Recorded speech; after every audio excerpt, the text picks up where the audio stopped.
جو ہے وہ منسٹری آف ایجوکیشن بولتے ہیں وہ قائم ہے، اور اس منسٹری کے تحت جو نصاب سازی ہے، پریپریشن آف کریکولم ہے، وہ اس کا کریکولم ونگ جو ہے وہ کام کر رہا ہے. اور 18ویں ترمیم جو 2010 میں ہوئی، اس کے بعد جو ہماری کریکولم جو ہے اس کا اختیار جو تھا وہ پروونسز کو منتقل کر دیا کہ اب 2010 کے بعد یہ ڈیسائیڈ کر لیا گیا کہ federal ministry, federal educational wing جو ہے وہ سلیبس تیار نہیں کرے گا، بلکہ صوبے جو ہیں، پروونسز جو ہیں، وہ خود اپنا سلیبس تیار کریں گے. اور ان صوبوں کی ذمہ داری ہوگی کہ وہ کلاس 1 سے لے کر کلاس 12 تک کے لیے بچوں کا جو سلیبس ہے اس کو تیار کریں، اور جو ٹیچنگ بکس ہیں، درسی کتابیں ہیں، ان کی چھپائی اور ان کی فراہمی جو ہے وہ پروونشل ٹیکسٹ بک بورڈ جو ہے اس کی ذمہ داری ہے کہ ٹیکسٹ بک بورڈ جو ہے وہ کتابیں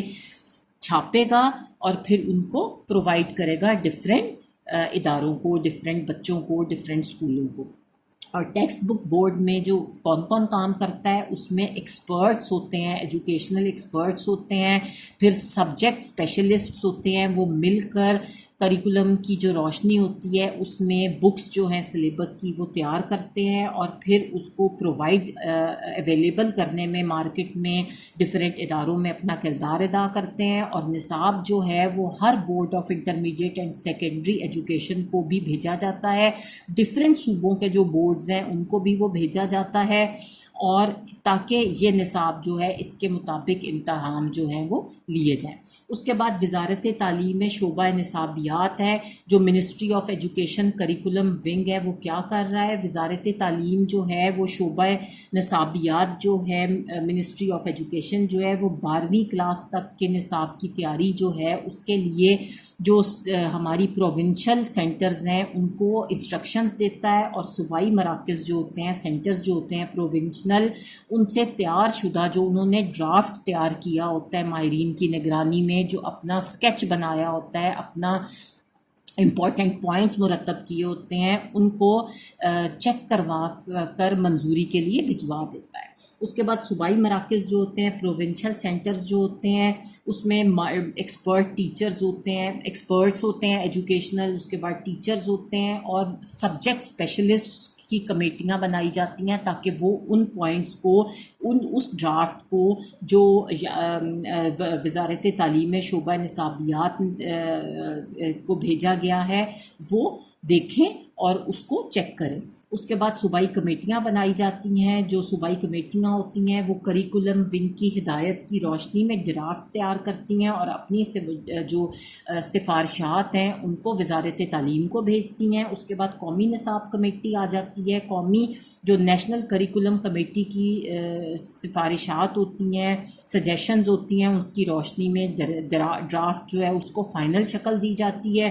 پھر سیکریٹری ایجوکیشن ہوتا ہے. جو سیکریٹری ایجوکیشن ہوتا ہے وہ فائنل اجازت دینے کے بعد جو پروونشل ٹیکسٹ بک بورڈ ہے اس کو جو کتابیں ہیں ان کی تیاری کی ہدایت کرتا ہے. اس کے بعد ٹیکسٹ بک بورڈ جو ہے وہ منظور شدہ جو ڈرافٹ ہوتا ہے اس کو ٹیکسٹ بک بورڈ کتاب کی شکل میں فراہم کرتا ہے. اس کے بعد board of intermediate and secondary education جو ہے وہ جو فائنل سلیبس ہوتا ہے اس کی روشنی میں امتحانات جو ہے اس کو آرگنائز کراتا ہے اور اسٹوڈنٹس کو سیکنڈری اسکول سرٹیفکیٹ اور انٹرمیڈیٹ سرٹیفکیٹ وغیرہ جاری کرتا ہے. اس طرح ہمارا نصاب کا عمل جو ہے وہ کمپلیٹ ہوتا ہے اور پھر وہ کتابیں اور وہ سلیبس جو ہے آپ تک یا ہم تک یا بچوں تک، ٹیچرس تک پہنچتا ہے تاکہ وہ اس کو پڑھا سکے. Now it's the end of chapter number 7. Inshallah, in next class we will start our next chapter,